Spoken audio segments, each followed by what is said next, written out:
नमस्कार दोस्तों, स्वागत है आपका हमारे यूट्यूब चैनल नॉलेज वाईटी में। आज हम मॉडर्न हिस्ट्री के इम्पोर्टेंट एक्ट्स में भारतीय परिषद अधिनियम 1892 के बारे में चर्चा करेंगे। इससे पहले के इम्पोर्टेंट एक्ट्स हम कवर कर चुके हैं। यदि आपने वो नहीं देखे हैं तो आप प्लेलिस्ट में जाके उनको देख सकते हैं। तो चलिए शुरू करते हैं। भारतीय परिषद अधिनियम 1892 को पढ़ने से पहले हम बात करेंगे भारतीय परिषद अधिनियम 1861 के बारे में।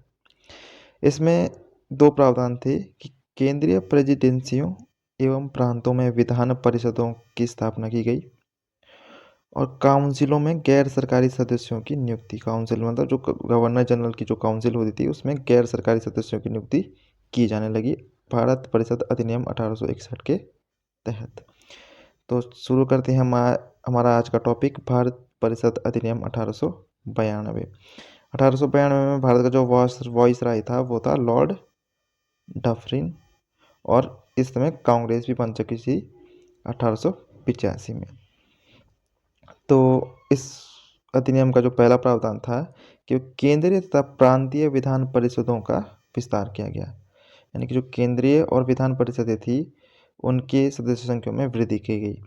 केंद्रीय विधान परिषद में 4 सदस्यों की वृद्धि की गई, मतलब उसमें 4 सदस्य और जोड़े गए और नई व्यवस्था के अनुसार जो थी इसमें कम से कम 10 और ज़्यादा से ज़्यादा 16 सदस्य हो सकते थे, जो कि पहले कम से कम 6 और ज़्यादा से ज़्यादा 10 थी, यानी कि 6 से बढ़ाकर 10 कर दी गई और 10 से 16 कर दिया गया। इस एक्ट में एक और प्रावधान था कि ब्रिटिश सरकार ने पहली बार भारत में प्रतिनिधित्व के सिद्धांत को स्वीकार किया। पहली बार प्रतिनिधित्व के सिद्धांत को स्वीकार किया ब्रिटिश सरकार ने।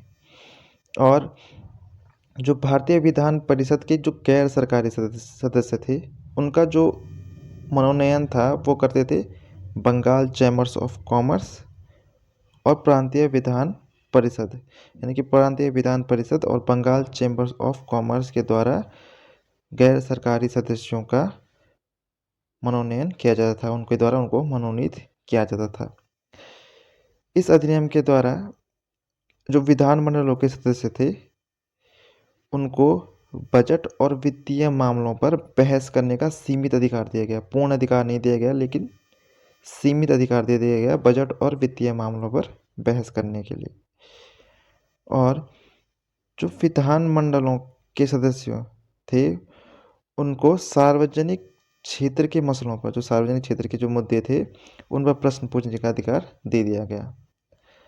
अब ये तो अधिकार तो दे दिए गए लेकिन इस पर अधिनियम की कुछ सीमाएं थी, मतलब इसमें कुछ कमियां थी। वो थी कि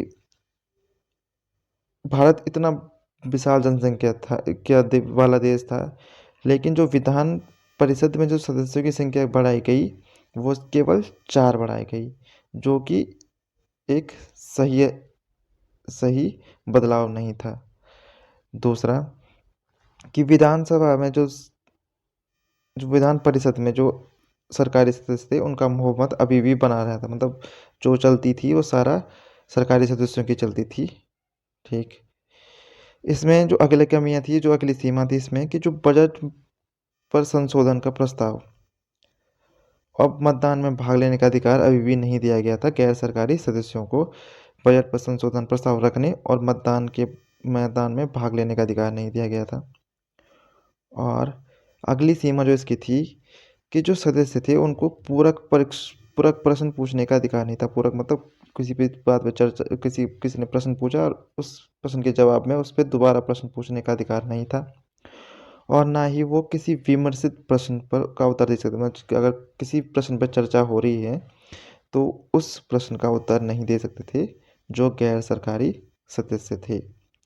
तो ये इस विधान परिषद अधिनियम 1892 की कुछ सीमाएं थी। आशा करता हूँ कि आपको वीडियो अच्छा लगा होगा। यदि आपको वीडियो अच्छा लगा हो तो वीडियो को लाइक करें, चैनल को सब्सक्राइब करें। धन्यवाद।